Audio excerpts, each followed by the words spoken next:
Yo, hello. Since we have a new motherboard and a new CPU or processor, might as well have a new power supply. So here we have the MSI MAG A850GF 850 watt 80 plus gold power supply.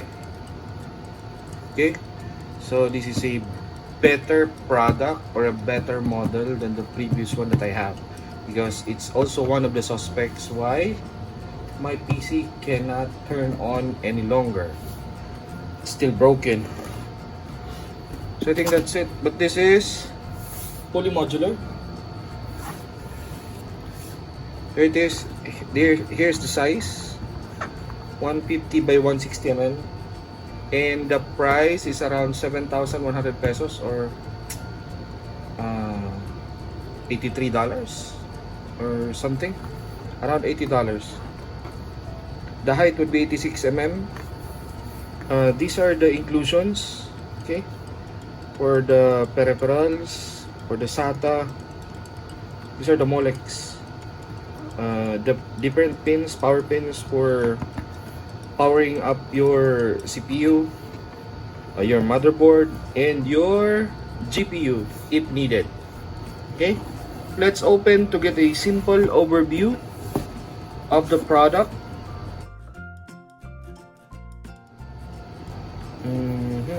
Where is it? Here on the side. So it's a little bit tight. We have the receipt, the foam.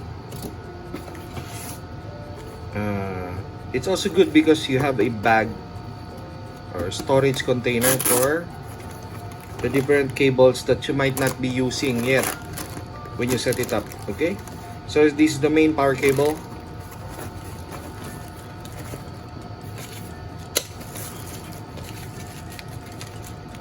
Silica gel, do not eat it, it's dangerous.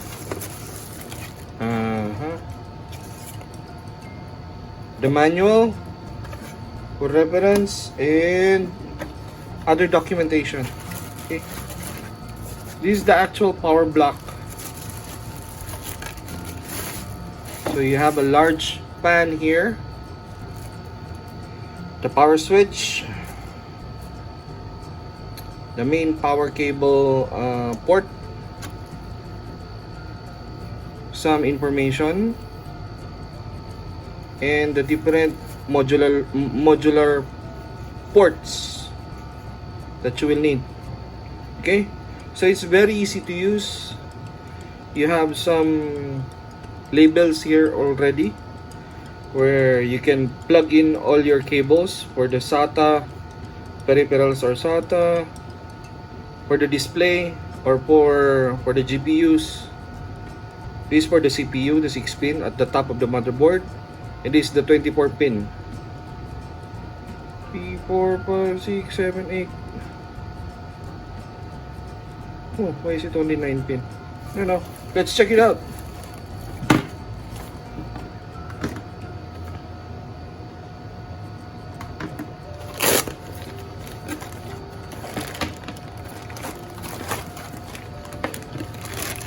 It's already open because we checked it already.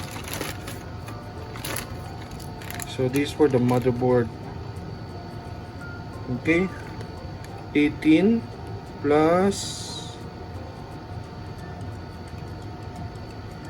10, and then this one, 1, 2, 3, 4, 5, 6, 7, 8, 9, 10, 11, 12. So it's still 24 pin for the motherboard. But here you have to split it. This one here for the 18 pin, and this for the 10 pin. Okay, we're still fine. I thought I was seeing different, but it turns out still okay. So I want to show you some of the cables as well. Typically it's still really similar to the ones that you're using, but it's just modular.